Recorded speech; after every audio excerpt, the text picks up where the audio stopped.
Well, hello, and welcome to another midweek reflection. I hope you're keeping well. I hope your week's been a good one so far. Hopefully you've been enjoying some of the gorgeous spring sunshine that we've been having.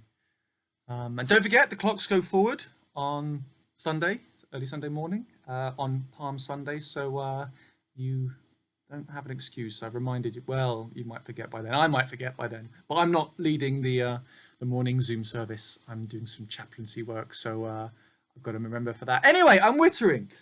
But yes, Palm Sunday this Sunday, or Passion Sunday, as some celebrate it as, which means that we are coming near to the end of Lent.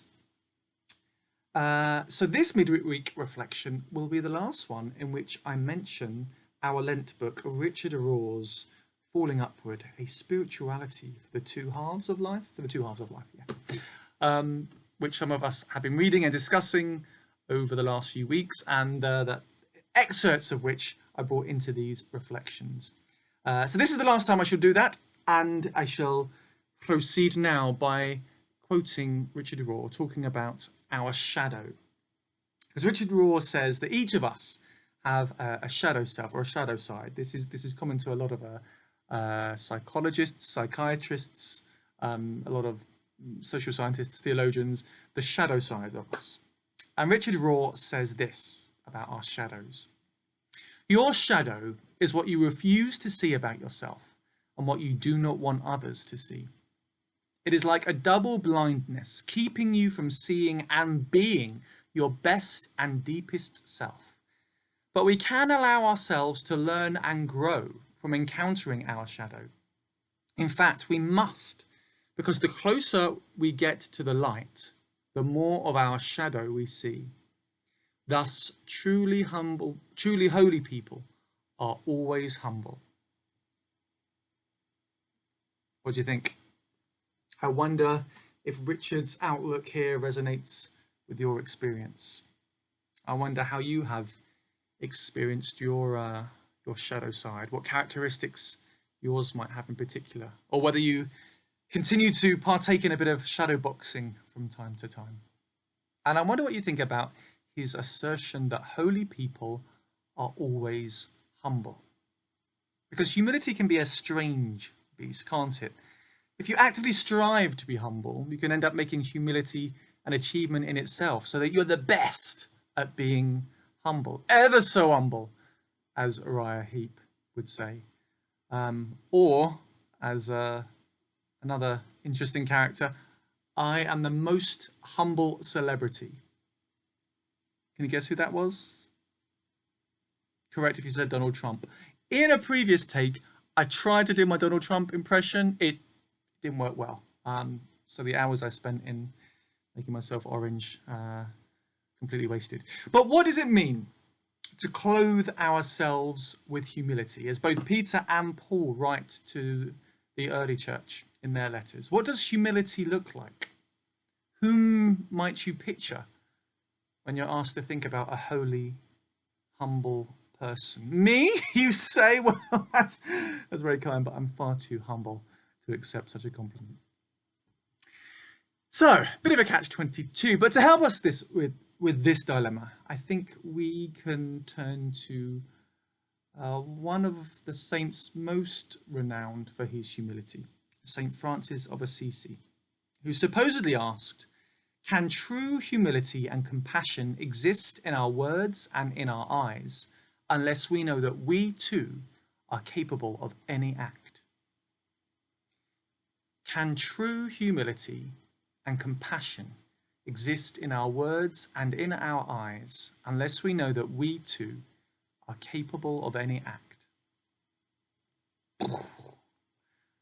Far from just being a nice line, I think this reasoning is radical. To think or admit that if circumstances were different, if we were in a different context, had different parents, lived in a different society, all of these things, that if things were different, we too are capable of any act. I think there's a lot of truth in that. But in case that's a bit much for a Wednesday morning, let's have a think about the card game Bridge. And I wonder how avid bridge players are getting on at the moment. I wonder, there must be Zoom bridge sessions around. Anyway, the now 94-year-old Presbyterian minister, Frederick Buchner, I might pronounce that wrong. I often say his name, but I never know entirely how you say it. A bit like Henri Nouwen or Henry Nouwen or Henri Nouveau, I've heard it say. Anyway, we're not talking about him. Focus. Frederick Buchner describes humility like this. Humility is often confused with saying you're not much of a bridge player when you know perfectly well you are. Conscious or otherwise, this kind of humility is a form of gamesmanship. And if you really aren't much of a bridge player, you're apt to be rather proud of yourself for admitting it so humbly. This kind of humility is a low form of comedy. True humility doesn't consist of thinking ill of yourself, but of not thinking of yourself much differently from the way you'd be apt to think of anybody else. It's the capacity for being no more and no less pleased when you play your own hand well than when your opponents do that too. Again, I think that's an amazing line. True humility doesn't consist of thinking ill of yourself, but of not thinking of yourself much differently from the way you'd be apt to think of anybody else. I really think there is something to that. True humility doesn't think, I'm a miserable worm with no worth, but could instead mean thinking, I am a wonderfully made, pretty incredible child of God, and so are you, and so are they, and so is everyone. Perhaps by practicing that form of humility, perhaps by embracing that outlook, we might actually love our neighbours as ourselves. So that's our invitation for this week's midweek reflection. Try to be the best, most humble person you can be, and I will give a crown of glory to the winner. No, of course, joking. But perhaps you might like to think about Francis and Friedrich's words there. Perhaps you might like to reflect on what humility might be. Or perhaps you might even try looking at yourself in the mirror and uttering those words. I am a wonderfully made, pretty incredible child of God, and so are the people I'll encounter today. So, did I say this at the beginning?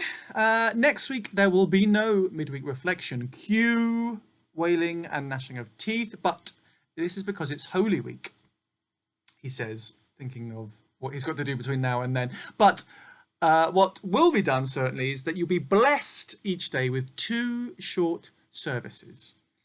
These will be released daily from 8 a.m. from this coming Sunday, and we'll be following the Stations of the Cross with Jesus.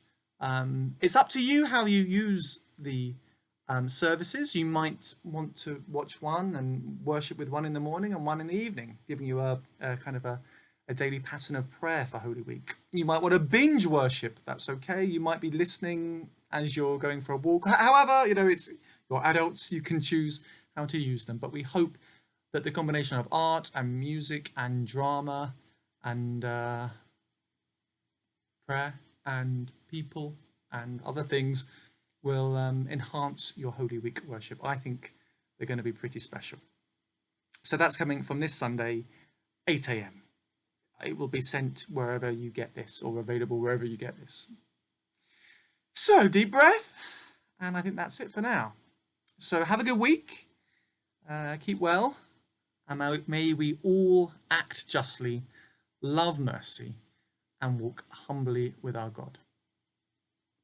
Until next time.